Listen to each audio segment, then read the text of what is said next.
लोकशाहीचा बुलंद आवाज, रिपब्लिकन वार्ता महाराष्ट्र.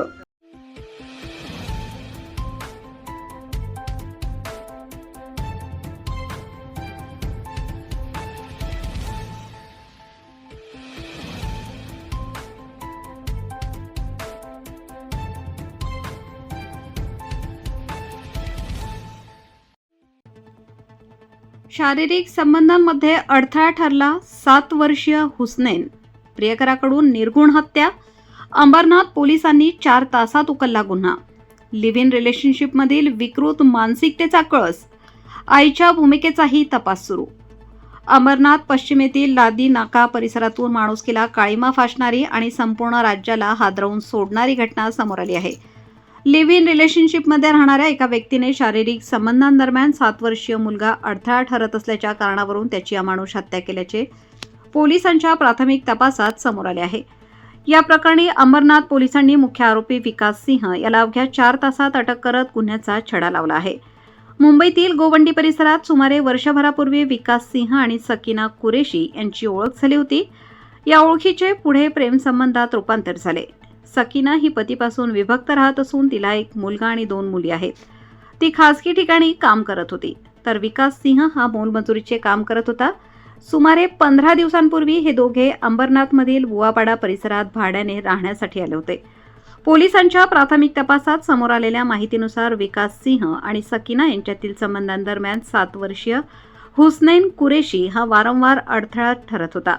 याच कारणामुळे आरोपीच्या मनात मुलाविषयी संताप निर्माण झाला आणि त्यातून त्याने हुसनैनवर क्रूरपणे हल्ला केल्याचे समोर आले आहे. तपासात समोर आलेल्या माहितीनुसार आरोपीने मुलाच्या डोक्यावर वरवंट्याने प्रहार केला. तसेच त्याच्या गुप्तांगावरही गंभीर स्वरूपाची मारहाण करण्यात आल्याचे पोलिसांनी सांगितले आहे. या अमानुष मारहाणीमुळे गंभीर जखमी झालेल्या हुसनैनला प्रथम अंबरनाथमधील छाया रुग्णालयात दाखल करण्यात आले. त्यानंतर प्रकृती चिंताजनक झाल्याने त्याला उल्हासनगरच्या मध्यवर्ती रुग्णालयात, तेथून कळवा येथील शिवाजी रुग्णालयात आणि अखेरीस मुंबईतील KEM रुग्णालयात हलवण्यात आले. मृत्यूशी 2 दिवस झुंज दिल्यानंतर हुसनैनचा उपचारादरम्यान मृत्यू झाला. एका निष्पाप बालकाचा केवळ शारीरिक संबंधांमध्ये अडथळा ठरत असल्याच्या कारणावरून झालेला मृत्यू समाजातील विकृत मानसिकतेचे भयावह चित्र अधोरेखित करणारा ठरला आहे. दरम्यान या प्रकरणात बालकाची आई सकीना कुरेशी हिच्या भूमिकेचाही तपास सुरू आहे. घटनेची माहिती तातडीने पोलिसांना देण्यात आली होती का? तसेच आरोपीला मदत करण्याचा किंवा पुरावे नष्ट करण्याचा कोणताही प्रयत्न झाला होता का, याची पडताळणी अंबरनाथ पोलीस करत आहेत. या गंभीर गुन्ह्याची माहिती मिळताच अंबरनाथ पोलीस ठाण्याचे वरिष्ठ पोलीस निरीक्षक शब्बीर सय्यद, सहाय्यक पोलीस निरीक्षक सुभाष पानसरे, सहाय्यक पोलीस निरीक्षक अविनाश गायकवाड, सहाय्यक पोलीस निरीक्षक दत्ता जाधव, पोलीस हवालदार संजय चव्हाण, पोलीस शिपाई मंगेश सूर्यवंशी, पोलीस शिपाई मुरलीधर गवळी आणि पोलीस शिपाई नागेश परदेसी यांच्या पथकाने तात्काळ तपासाची सूत्रे हाती घेतली. अवघ्या 4 तासात आरोपी विकास सिंह याला अटक करण्यात आली.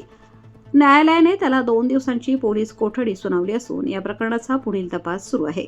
या घटनेमुळे अंबरनाथसह संपूर्ण परिसरात संतापाची लाट उसळली आहे. एका 7 वर्षीय निष्पाप बालकाचा जीव विकृत मानसिकतेमुळे गेल्याने हळहळ व्यक्त केली जात आहे. त्याचवेळी अंबरनाथ पोलिसांनी अवघ्या 4 तासात आरोपीला अटक करून दाखवलेली तत्परता विशेष उल्लेखनीय ठरत आहे. अंबरनाथ पुलिस स्टेशन के अंदर दिनांक 17 जुलाई को एक छोटे बच्चे को मारहाण की घटना हमें रजिस्टर हो गई थी. उसके बारे में अंबरनाथ पुलिस स्टेशन में गुना दाखिल कर दिया था. उसमें उसके जो सावत्र पिताजी है उसको अरेस्ट कर दिया है. उसको माननीय न्यायालय में हाजिर करने के बाद दिनांक 24 तारीख तक उनको पुलिस कस्टडी में दिया है. रिपब्लिकन वार्ता महाराष्ट्र न्यूजसाठी प्रतिनिधी विवेक बनकर, Nashik. Subscribe now and press the bell icon. Never miss an update.